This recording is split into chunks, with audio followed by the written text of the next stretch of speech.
دما خوش به بینرین هجاج استدین دنگ امریکا لواشنطن پایتخت از بخیرات ناو دکم بو وی خلکا نوج برنامه هفترنگ دوی برنامه ده ما چند راپورت و بابت هنری چاندی جوره آماده کریه هیوی دکم گو او بدلی وبن ام ج امریکا دست پی بکن و ج خلاطا اوسکار یا سینما گودنه شباطی ده لدارکت اف خلاطا سینما بویا فستیواله که ناو نتوی بو سینما و هر جار فیلم و لستکوان و در هنری سرکفتی ده پیش و خلاط دکه وی جاره روی نو و فیلم نو هاتن پیش و خلاط ورگرتن گرینگترین شف بو هالیوود شف خلاطا آسکرزه لی بو سالا دویه آسکرز به پیشکشکار تپخش کرن. لی ای سال گلک هنرمندان بر همین خواه پیشکش کرن وکو جنال مونی، امینم، ستیو مارتن و کریس راک. تاوی کو ناون مازن وکو براد پیت و رنی زلوگر خلات ورگرتن دیسان جماره بینرن آسکرز هاتا خواره.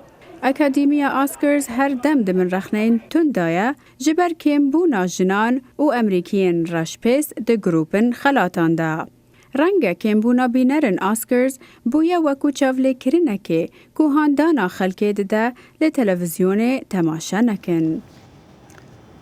هر دو فیلمین بلگیین سوری بو سما و شکفته کاریبون بگیجن آستن بلند فستیوال سینما یا جیهانی ده و الاسکار جی هاتن پجراندن بو خلاطا فیلمین بلگی. هر دو فیلم رونی تینن سر شر سوریا و بتایبتی باجار حلب و غوطای. بحلب شاركم حلب تقینەوە بێمانایە ئەمە ڕۆژانە ڕوودەدات کەس لەو بڕوایەدا نەبوو ژیانی کۆنمان تاسەر بگۆڕێت. فیلمساز وعد الخطیب ڕۆژنامەنووسێکی سووری بووە. لەوەتەی دەستپێکردنی ڕاپەڕینی دژ بە ڕژێمی ئەسەد لە ساڵی 2012ەوە ژیانی ڕۆژانەی خۆی تۆمار کرد بوو.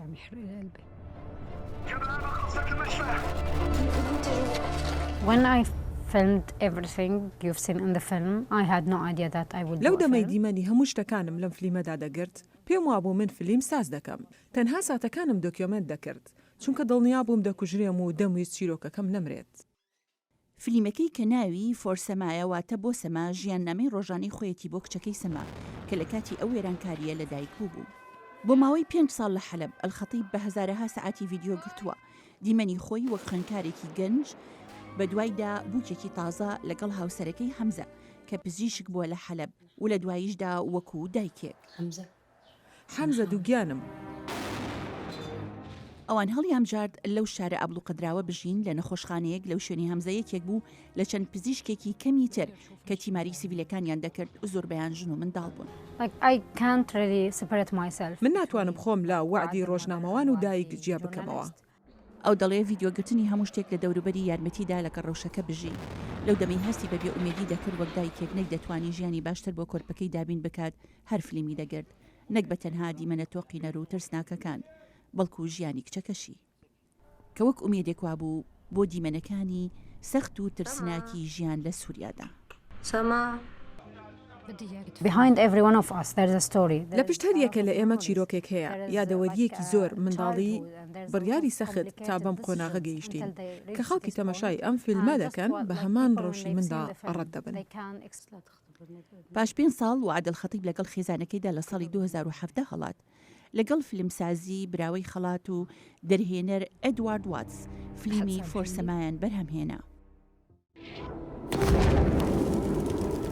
هەروەها فیلمی دە کەیڤ بۆ فیلمسازی سووری فیراز فەیاد بۆ ئۆسکار کاندید کراوە کە دووهەم فیلمی دیکومەنتاریە سەبارەت بە سووریا بە شەڕوێران بۆکە.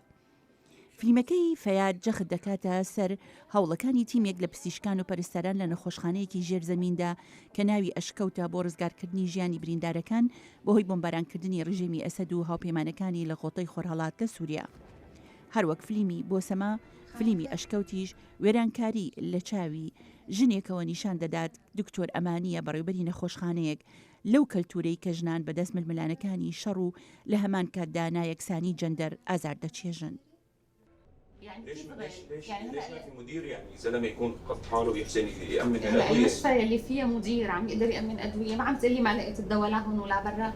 اصلا المراه ما لازم تشتغل نهائيا، المراه لازم تقعد في البيت. The woman will be attacked if she turned to be like a manager. This is what's happened with Dr. Amani. She managed to be. هێرش دەکرێتە سەر ژنەگەر بەڕێوەبەر بێت. ئەوش لەگەڵ دکتۆر ئەمانی ڕوویدا. یەکەم ژنی بەڕێوەبەری نەخۆشخانە لە مێژووی سووریادا. فەیاد هەروەها دەڵێت فیلمەکەی کە دۆکیومنتی فڕۆکە جەنگیەکانی سووریا و هێرشی کیمیاوی ڕژێمی ئەسەد دەکات بۆ سەر سیڤیلەکان کە زۆر بەیان منداڵن. فەیاد دەڵێت لە دەرئەنجامی هێرشە ئاسمانیەکانە 400,000 کەس لە ژێر زەمین دەژین لە غۆتەی خۆرهەڵات. دەشڵێت لە وەتای سەرەتای ڕاپەڕینەوە بەلایەن کەمەوە 200,000 کەس لەو شارەدا کوژراون.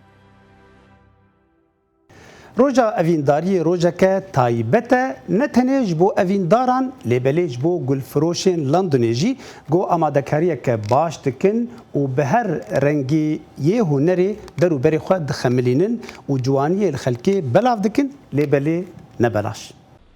Ji ber hatina cejna evîndaran, çendîn xwaringeh û dikanên bajêra London bi gulên rengawerengên ciwan hatbûne xemilandin. û ev xwaringehe ji layê her du gulfiroş Lazy Powell û Latoya Lovett bi taybet li ser şêwazê cîlê Instagramî hatiye drûstkirin. Me ev dîmenê romansî dirêst kir ji bo kesên medya civakî bikartînin û her wisa da bi xêrhatina mêvanên xwaringehê bikin.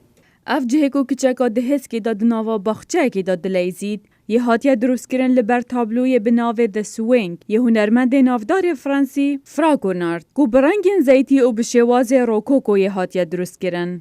Powell dibêjît ku drûstkirina vêrê karekê bi sanahî nebû. Lê xelek dikarî di nav wê hêskê da birînît û wê nan bigirît her wekî ew di nava tabloyekê da.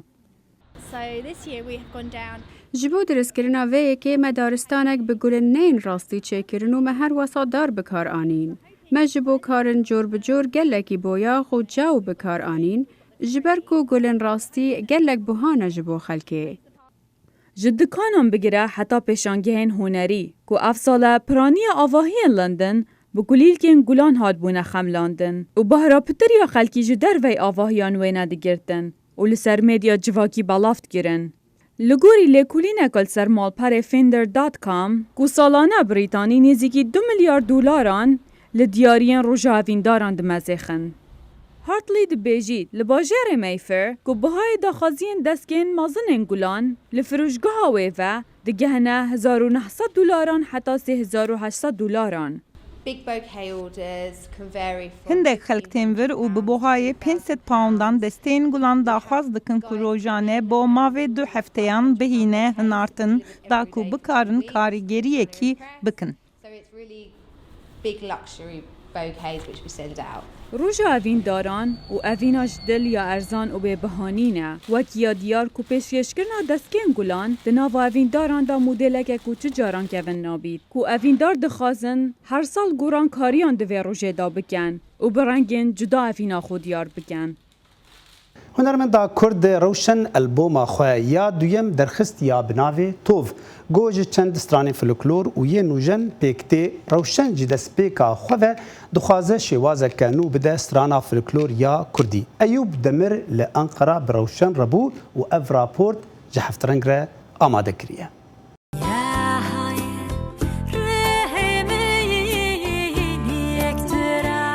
Ji bo hunermenda her demsal watedariyekê dihewîne. Dibe ku cotkar tovên xwe di biharê da biçinin. Lê hunermend rewşan albûma xwe ya nû ya bi navê tov di demsala zivistanê da çînî.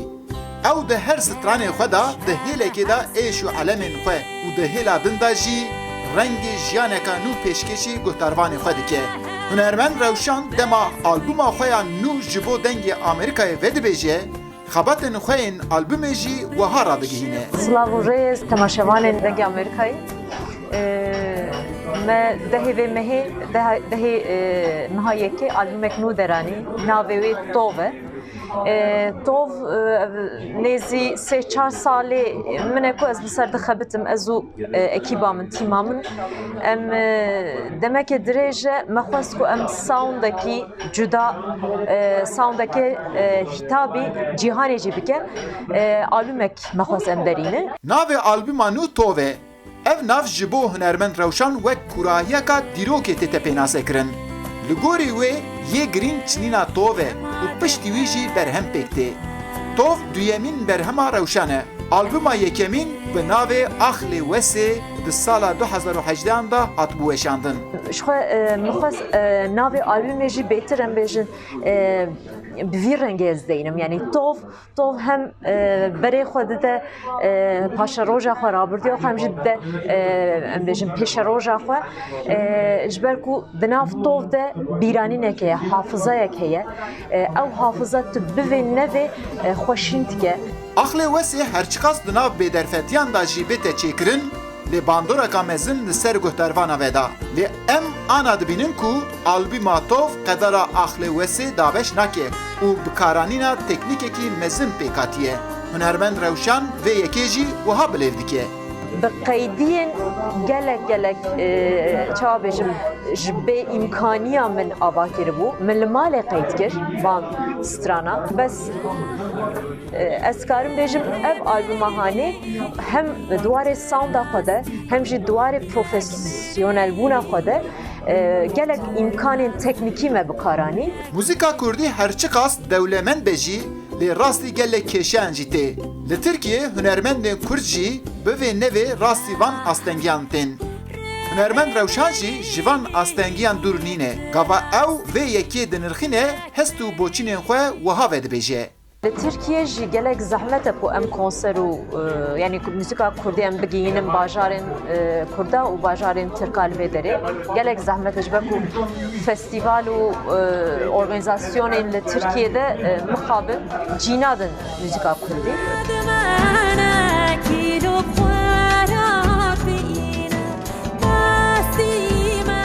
Hunermend rewşan da albûma xwe ya nû da 10 stran tomar kiriye.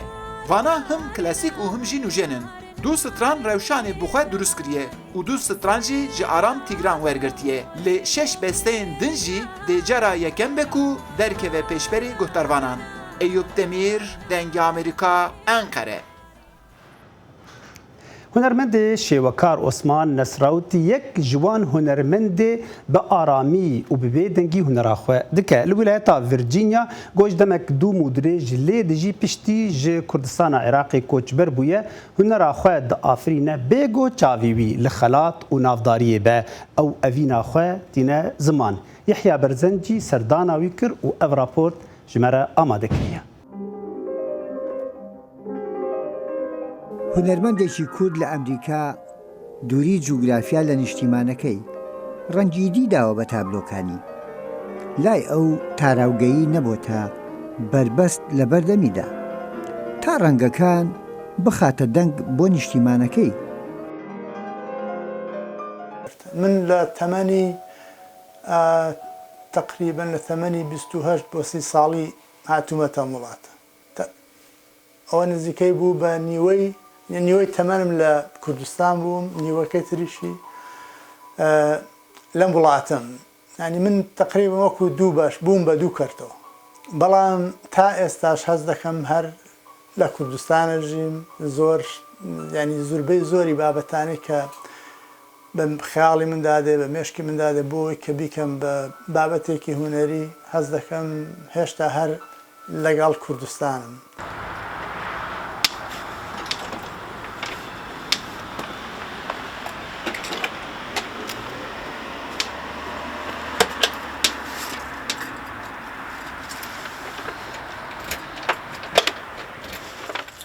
سروشتی ئەو دەفەرەی لە ڤێرجینیا تایدا دەژی سەرنجڕاکێشە. ڕۆژێکی جیاوازیشە بۆ ئێمە چوونە دەرەوە بۆ ناو سروشت و دوورکەوتنەوە لە ستۆدیۆکەی. بەڵام بەڕاستی وە ئینسان تەحەیرەمێنێ یعنی بۆچی هونەر زەرورەتە. من وەکو خۆم یعنی وەکو خۆم بۆ وەڵامی ئەوەش ینی ئەڵم هوەر خواردنێکی ڕوحیە ینی ژیانی ئینسان بەبێ هوەر حەز دەکەی کەم و کورتیتە لەوەتەی مێژوو هەیە و ئێمە هەست بڵین ئەزانین کە مرۆڤ لەو ئەشکەوتەکانەژە دەبینین کە هوەر بەشێک بۆ لە ژیانی مرۆڤ ڕەنگە بۆ هونەرمەند ئاسان نەبێت پێشاندانی کێشانی نیگارێک لە دەرەوە و بە دیار چاوی کامێراوە وەلیە نەسرەوت لە هەک بە هونەریەکەی خۆی ناسرەوێت کارەکانیشی مای سەرنجی هاوپیشە ئەمریکەکانێتی هونەرەکەی ڕیالیزمە خەڵک چێژ دەبینن لە بینینی کارەکانی زۆر گرنگن ڕەنگەکانی جوانن ڕەنگەکانە جوڵێن مناوە هەست بە کارەکانی دەکەم شێوەکاران لە جیهاندا یەک خەم بە کۆڵیانەوەیە بە دەگمەن هونەریەکەیان بوو بێتە چاوکێک بۆ خۆشێنی لەم ئەمریکا گەورەیەش ئەوە خەمێکی هاوبەشە زۆر جار داوام لێ دەکەن پۆرترێتی کەسێکی خۆشەویستی خۆیان بۆیان دروست بکەم لە مەقابلی ئەوە پارەم دەست دەکەوێت لەوە و زۆر جاریش لە شوێنی ترەوە داوام لێ دەکەن بڵین ئەندە ئیشان بۆ بکەم ئەلەوەش پارەم دەست دەکەوێت بڵێ ئەوە بەڵام سەرچاوی ژیان نییە دووبارە جارێک کرد بڵم ئەمە بەڕاستی با بڵین خواستی من نییە یعنی ئەوە تەنها بۆ پارێکی بەسیتە بەڵام ئەوەی هینی منە کاری هوەریە ینی کاری هوەری جددیە تابلۆکانی ئەم هونەرمەندە لە هەر شوێنێک بن لەگەڵ بینەرەکانی دێنە گۆ وەرێ شوێنی ئەوان لە ستۆدیەکەی ماڵ و جوگرافیایەکدا نییە بەند بن ڕەنگە ژیانی قورسی ئەمریکا بەربەز بن سەرڕای ئەوەش هوەری ئەم هونەرمەندە کووردە هێشتا لە باڵەفرێدا هەیە کاری هوەری لە هەر بوارێکا بێ چێژی لێ وەرەگرم بەلای منەوە چێژ بەخشە ینی هەموو بارەکان تقریبان زۆر بەشیانم تاقی کردوتەوە کارم لەسەر کردووە بەڵام کاری وانە بڵێم بە شێوەیەکی درێژخایەن بە شێوەیەکی کورت زۆر جار یەک دانەیە دوو دانە تابلۆ کردومە بە شێوازە جیاوازەکان بە شێوە با بڵێن ئەوەی کە مۆدێرنە ئەو شێوازە مۆدێرنانە ئەوەی کە من زۆر لێوە نزیکم هەست دەکەم لە کیوبیزمەوە زۆر نزیکم باڵدارەکان لەم وڵاتە ژینگە دۆستە ئەمریکا تا ڕادێک هەست بە ئارامیەکەن وەلێ تابلۆی کۆترەکانی نەسرەوت لە کۆتری ئێرە ناچن لە کارەکانیشیدا هەر لە وێزگەیەکی هوەریدا نەوەستاوە ماوەکی ئێزگار زۆرە کار لەسەر ئەو فێربوونی ئەوە دەکەم و زۆر شتی لێ فێربووم و زۆر شتیشم کردووە بە دیجیتال ڕاستە بابەتەکان لەوانەیە بابەتی با بڵێن شتی کۆن بن بەڵام بە شێوازێکی لەسەر دەمێکی تازەتر بە شێوازێکی تازەتر یان با بڵێن بە موادێکی تازەتر کە بریتە لە دیجیتال کارم لەسەر کردوون بەڵام من خۆم وەکو خۆم هەر بە هوەری دەزانم هەز دەکەم زۆر شتی ئیحساسی تایە عوسمان نەسرەوت لە ماڵیشدا وەک گەرمی ڕەنگی تابلۆکانی ژیانێکی کۆمەڵایەتی گەرموگۆڕ کەشی ماڵە خنجیرانەکەیەتی سفرەوخوانێکی کوردانە و سۆزی هونەرمەندێک کە هەرگیز بەخشیشە هوەریەکەی خۆش ناکاتەوە یەحیا بەرزنجی دەنگی ئەمریکا شاری هەرسنبرگ لە ویلایەتی ڤێرجینیا شانۆ گەرا کورد گولبین بۆزان بکەدەکە مەزن کاری بوو جihê lingê xwe di nav şanoya Kurdî li Amedê bigire ew xwe amade dike bo her rolekê yan jî lîstikekê li pêş kamêra yan cemaweran. Xecîca Farqîn di derbarê wê de ev raport ji me re amade kiriye.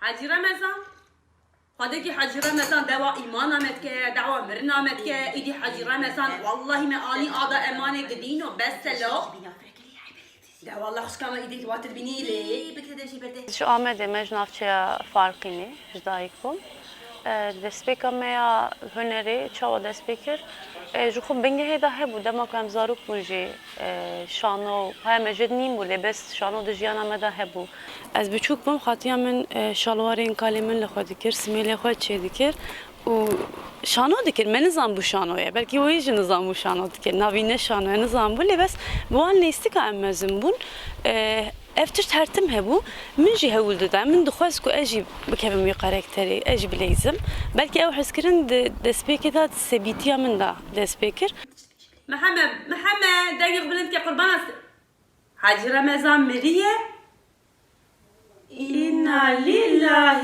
راجعون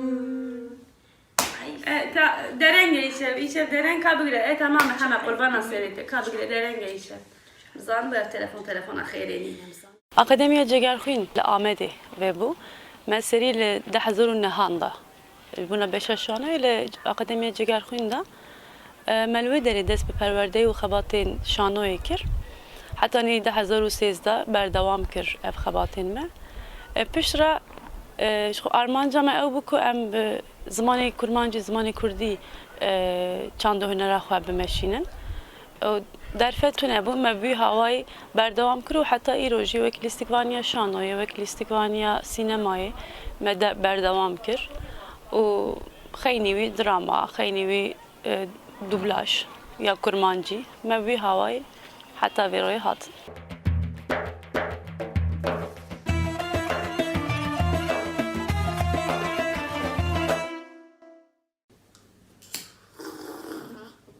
یک دو از وان حجامه بابیش می خوش کارات تش تکی تنامینه تشوتونه خود دست تکشی و خوش کام والله جا دیشتر مخسته بینم درخست خودش خوش کارا بیش دکا خوش کامن حتی ایرو دخلنی شفاداشی محاجی رمضان تکرد خوله خدا دیدی لی بلژیکا پیشنگاه هنرمند نافداری هولندی جان وان ایک و بوگو رونی تینه سر بهره و زیرکبونا وی هنرمند ماموسته دواره شبکاریا جیهانی ده دوی راپورتی ده امی وی بیتر ناس بکن.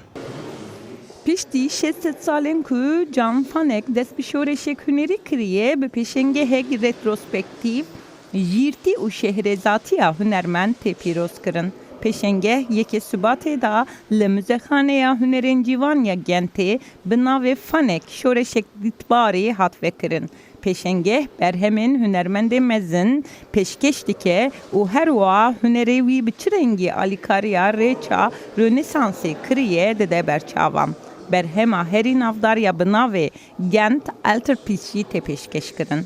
فردریکا فاندم هف بر پرسا پیشنگاهیه. از پیشانگاه هری مازن یا وانگه ده پیشانگاه آمده 13 برهمین وی هنه یا هری مازن او اف برهمانه به برهما هری نافدار و گرنک یا وانگ جند آلتار پسرا دکه و گوتو بیجان پیشنگاه بسایا بخشاندن مزخانه بلژیکا، امریکا، بریتانیا، آوستریا، آلمانیا و ایتالیای تیل درخستن.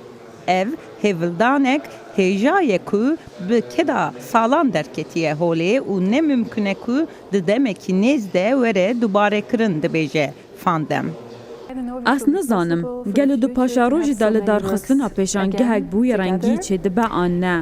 Bi sereke ji ber ku cend altar pês ew ê carek dî ji vê katedralê dernexistin û duyemîn ji ber ku piraniya van pexişdanan bû carekê ne. Fanek şoreşek ditbari tekiştina hünermend kuronahiya ditbari çavalı ve neyin xoye vergerandiye u bikar aniye nişan dede. Valentina Hendricks profesörek diroka hünereye kunyezikatiya fanek bi rengi amaje dike. هەلوەساویە شۆرەشکەر وسابوو وی قاتên zelal li ser qatek amedekirînê dida ser hev din hunermend qatek amedekirînê ya spî ku ji tebeşîr û zemqil li ser maseyek textîn bi cih dikir ev amedekirina piştre dihat cîlakirin da ku vêbayîndina ronahiyê pêk were bi zelalî amedekiriya spî li ser encama herî dawî de bû sedemek bandorek dîtbarî. Di derheqê jiyana hunermendê serdema navîn de gelek kêm tomar hene. Fanek de 1309'dan da hatiye dini. Hünermendiya wî di destpêka 1420 de balkişandiye. Berhemawiya ku wekî evîna berxê nepenî jî tê binavkirin, yek ji berhemên wî yê sereke û herî navdar e. Ev berhema berxê nepenî di nava serrastkirinek de derbas bûye û an niha tê pêşkêşkirin. bi serrastkirinê rengên orjînal yên zelal û birikandî û di heman demê de berxê nepeniyê xwedîmîna rûyê mirovekî yê derket holê. Peter Malflit, berpirsyarê medya Katedrala Saint Bavoye. Ew dibêje serrastkirivan, zanyar, pispor û şewirmend bi hev re xebitîne. Em ne kesiyê kemin ku difikirin ew çawana pir mirwanî ne. Hineka 100 sal şunda 1515 de ev fikirîne û gotine na çaw jî pir mirwahî ne û wan piraniya wê ne berxê nepenî bûya kirin. Gent Altarpîz berhemek hunerî ya din herî hêja û navdar yê faneke. Piştî mirina wî hatiye qedandin. Berhema bi navê tenê damezran ya fanek û birayê wî di 1934 de hatiye dizîn û heta niha nehatiye dîtin. Ev kopya wî ye. Pêşengeha şoreşek dîtbarî ew ê heta sisiyê Nîsanê vekrî bimîne. Xelata Oscarya vê salê bi mûzîkê dest pê kir û pê bidawî bû. Hunermendê Brîtanî Elton John xelata baştirîn strana orîjinal wergirt. Bê beşdarîbûna hunermendên navdar şeva Oscar geş û şad bû ka em jî li wan temaşe bikin bê ew şev çawa bû.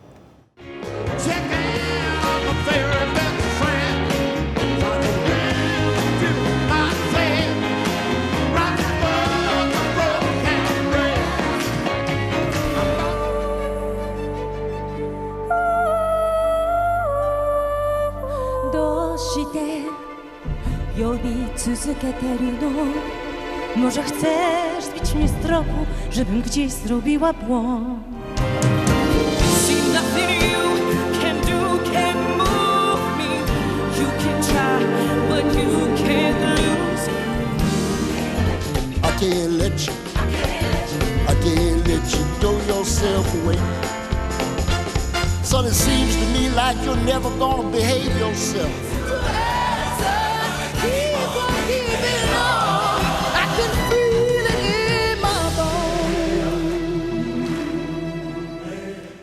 me bernama xwe bi Oscar dest pê kir û bi şahiya wê jî bidawî kir. Ta bernama din her şad û bextewar bin li gel Silav û Rêzîn.